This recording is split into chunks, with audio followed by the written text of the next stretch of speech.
We'll basically have two different steps. The first step is building up a prototype within our lab, so basically our 9 partners. They will use machines in the local environment, and we have an internal trial, which we call that, where a dedicated application will be used to demonstrate that our ETL mechanisms will support the future internet in that case.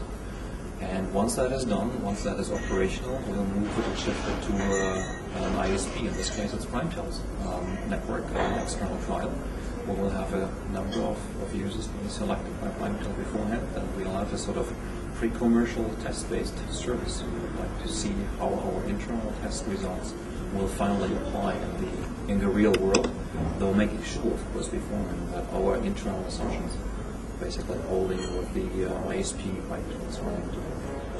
Due to this triple win situation between the ISP, the overlay network provider, and the user itself, of course, will benefit. And the largest benefit is the quality of service, the QoS part. When you, for instance, receive a video stream coming in and you have some flickering pictures or some dropouts, that's definitely not recommended for a commercial service. And many clients of peer-to-peer applications today may show that problem. And so the SmoothIT ETM mechanism shall limit those effects, which you visibly see or either listen to as an audio stream, by deterministic guarantees or statistical ones, which show something like 99–95% of correct received data. I would believe at this stage that we do have a very good starting point of the project by now. We do have a clear understanding of what applications we can consider them. And we will basically do the modeling of those applications in the next couple of months to be able to have the internal trial being set up by mid-next year. And so that's a pre-development step for the users sitting here. I am not sure if I can tell you at this time if it will be a voice or a video or any type of other service. There are some internal issues to be discussed for it, but it will be a service where users typically like to see a service being offered. I'm personally I don't have too much detail about the SME situation in Cyprus. I of course talked to PrimeTel. Personally, I think there's 3 aspects we have to consider. SMEs typically are in place since they're innovative. They have ideas which are visible on a sort of niche market initially, and that can grow over time. The larger companies tend to have their some problems. They have a larger, basically, hierarchy to decide on that. On the second hand, if you have an innovative idea, basically, you need to have at the same time either research or development capabilities. And SMEs, once in a while, are not really able to deal with that, especially if they're very, very small.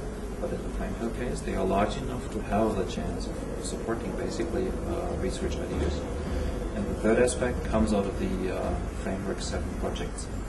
The EU decided to support SMEs, which are smaller than, I think, 250 employees, by paying them a higher support money. That's, I think, 75% of the costs they have. And so there's an incentive for SMEs to join research and development environments, which, of course, is used to strengthen their innovative ideas, which are in place initially. And so I would say this case of PrimeTel is a good one, and I believe that SMEs who are willing to spend some effort, I would say that's additional effort to the typical daily business, but if they're willing to spend that effort, it's worthwhile joining an FP7 or later an FP8 project with the Commission. But you have to have people who are sort of dedicated to the idea. It's not a pure add-on you can do. People need to live for that, and I see that in PrimeTel is different. They want to achieve something that's very helpful. Well, our vision is to really have an operational prototype and at the same time being able to influence our IETF world of standards for the internet which exists today. For instance, in Dublin, there was a couple of months back an IETF meeting which discusses about standardization activities for the internet of tomorrow.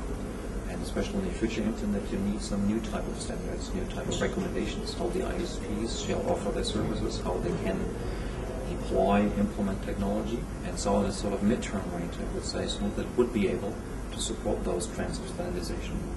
And the long-term trend, I believe personally that we do have a chance of making the internet in one very tiny piece a little better than compared to today's situation.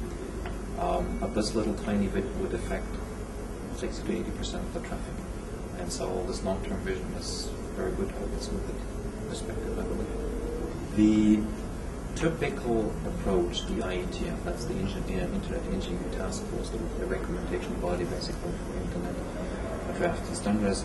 The typical policy of them is that it's a public license, it's open source basically, since the RFC, the request for comments, determines the standards, and they are completely open. So once that is published, every ISP is able to adapt that, adopt it, put it into shape, implement it in the way the ISP would like to see it, and run it. So that's really the idea behind it. Since we do need an interoperable solution anyway, if an ISP on a certain location will do certain things and all the other ISPs next to it will not adopt it, then all the users can benefit sitting in that ISP's domain. If you understand users sitting in different ISP's domain, that they can be better off by using a different ISP, you would switch, and so the ISPs would be sort of more and more forced to shift to the new technology, to shift to the new incentive schemes in place. So in this sense, it will be public domain. Hopefully will become input to the standards of the IETF, and that would be definitely a good input. It's our webpage, http www.smoothit.org.